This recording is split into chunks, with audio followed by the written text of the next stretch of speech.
Hello, welcome to Duncan Egg Bricks and to my first video of 2023. So, Happy New Year to those of you watching the video just after it's come out.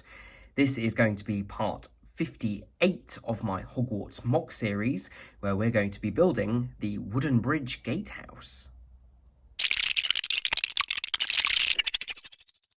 I hope you did have a lovely Christmas and a fantastic New Year. As I said in an Instagram post a few days before making this video, I was trying to get a few more videos out before Christmas, but parts didn't arrive in time due to the postal strikes here in the UK. But I've got my Bricklink packages now, so I'm able to go ahead and do some of those builds. So, like I said, this is going to be the wooden bridge gatehouse. Now, that's just what I'm calling it because I think it's the best name. I'm not sure if it has an actual name. If you're a little bit lost and the thumbnail didn't help you out, then this is going to be the building at the opposite end of the wooden bridge from the clock tower courtyard, which I did a few videos ago. So this is the little stone building, which is just above the stone circle. So this is where Harry and Hermione, when they have, spoilers, gone back in time in Prisoner of Azkaban, watch their previous selves as Hermione punches Draco in the face. So, of course, we're going to need to get me out of the way and have a selection of pieces here. Now, this is a fairly simple build, so I'm hoping to be able to do the majority of it on camera and just show you how I put things together. So, as ever, we need to start with the base. Now, if you've seen any of my Hogwarts videos before, you may have noticed that I used the same system that the 2018 to 2020 Hogwarts sets used, and I think the more recent ones do a very similar thing, where I use dark bluish grey for the floor level, and indeed the sort of basement or dungeon level, and then I use dark tan for the floors above. So we will, of course, be starting with some dark bluish grey. Got an 8x8 plate there, a 1x8 plate there, and then I've also got two 1x2 plates, which are going to go there, and that's going to form the initial base. And I say initial because there are actually going to be two base levels. This is going to be the level of the ground when you come off the bridge and through the gatehouse, but then there are actually a couple of steps at one side, and those then lead up to the bridge level. So this level here will be a little bit lower than the level of the rest of the main castle floors. That's absolutely fine. It'll lead into the stone circle and then into the steps going down to Hagrid's hut. So, of course, we need to join this part together. And for that, I'm first of all going to join this 1x8 to the 8x8, if the pieces don't fly everywhere, with these two 2x4 plates. And that's just going to bring the steps into motion there, or into place. So they're going to connect everything there. And then we need a bunch of slopes. I've just got these 2x2x1 regular slopes, and then also the corner variant. So as you might expect, we're going to put the corner variant at the corners, and this is also going to be where we link in those 1x2 plates, so they're just going to go underneath there, and this is just basically to complete the look. The reason I didn't go for a 8x10 plate, well, first of all, is that they don't exist, but the reason I didn't go for a bigger combination of plates is that this is going to be where the wooden bridge slots in, and this is just going to slot around the edge of it, so that'll be nice and simple. Then we just need to take these slopes and put 3 on either side. So the actual gatehouse itself is going to be a little bit smaller in all directions than the base below it. And then finally, this isn't really necessary, but I am just going to put this in here. It's a 1x1 and a 1x3, just with some colour variation. You're never really going to see this bit, so I could have left it, but I do like to close gaps off like that just to make things look a little bit better. Right, I've realised I'm at quite a low angle, so I'm going to adjust the camera so you get a better view, and then I'm going to continue by actually building the gatehouse. I think that's a bit of a better view. You can actually see things properly now. So here's the gatehouse. As we get up a bit further, it's a lot simpler. I can just put a 6x8 plate in place here.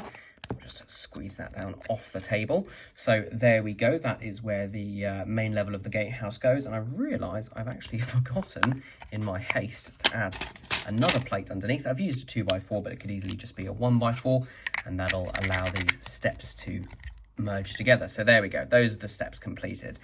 And then on top of that, these are the sides of the gatehouse, just using 1x8 bricks. Now, the design of this actually started off as the boathouse. I just took that digital model as a basis because they're quite similar in terms of their looks. And I was trying to decide how I was going to do the arches on the front.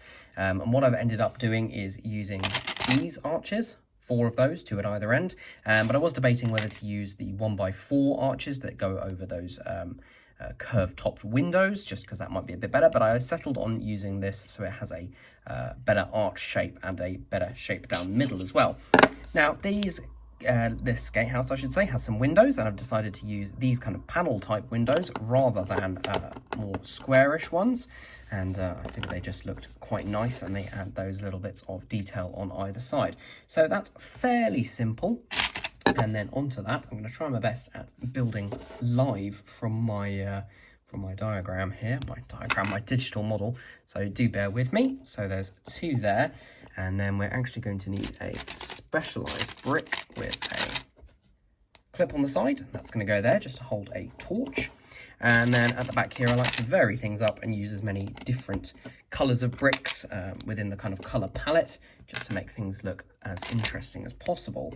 Over there is a 1x2, and then if I'm reading it right, another 1x2, and then 2 more 1x1s. So that fills out the main body of it. We're now at the right level where we can put the arches in, 2 at the front there, and 2 also at the back. So that's our basic shape. Now, it's an unusual shaped building in that it has little bits here that technically stick out and then slope up towards the roof.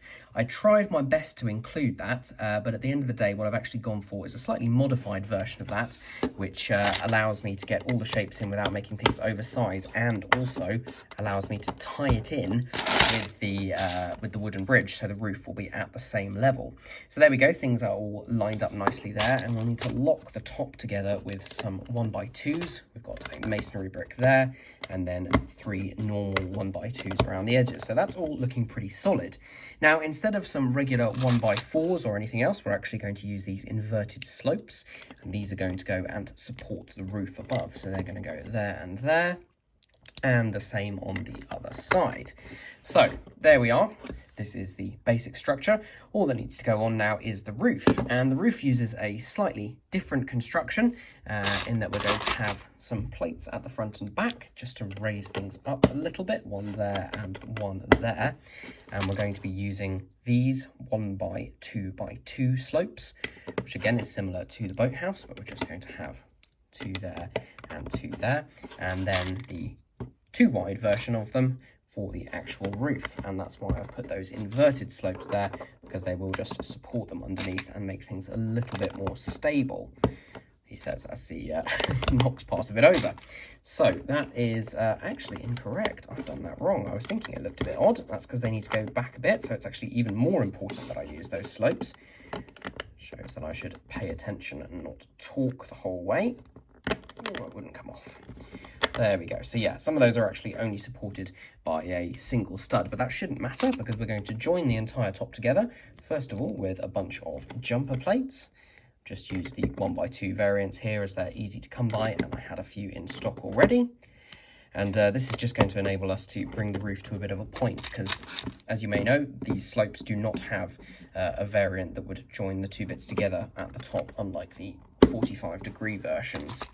And then some more jumpers for both ends, and 1x1 tiles, all the 2 ends like that. Just need some few more tiles just to complete these bits here, add the torch, and that's pretty much everything done. I've added some of those tiles here and again here. Realised I did make a slight mistake with the ones on top. They actually should have a 1x1 plate underneath them, just to make them up a little bit higher. So I'll pop those back on now. And then the final thing, just some 1x2 bricks, go there and also on the other side. So that's pretty much finished, apart from the torch that needs to go at the front there. And there we have our wooden bridge gatehouse. I'm pretty happy with it.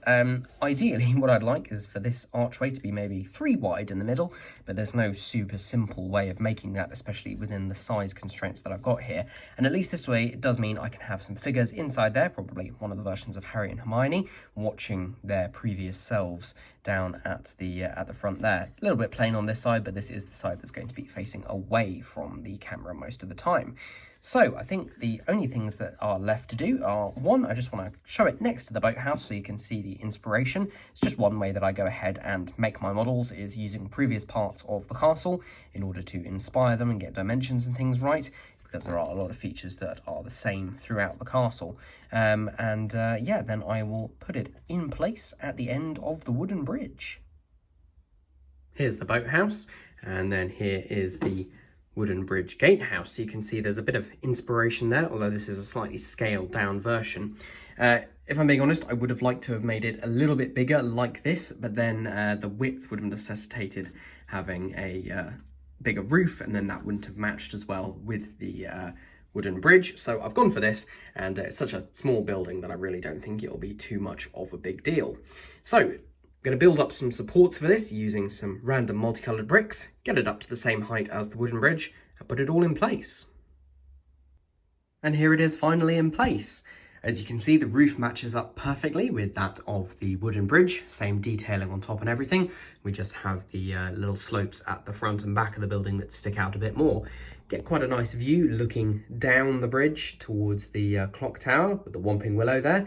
We'll do a short video about that. That's just my custom Whomping Willow made from the 2 official versions that we've got.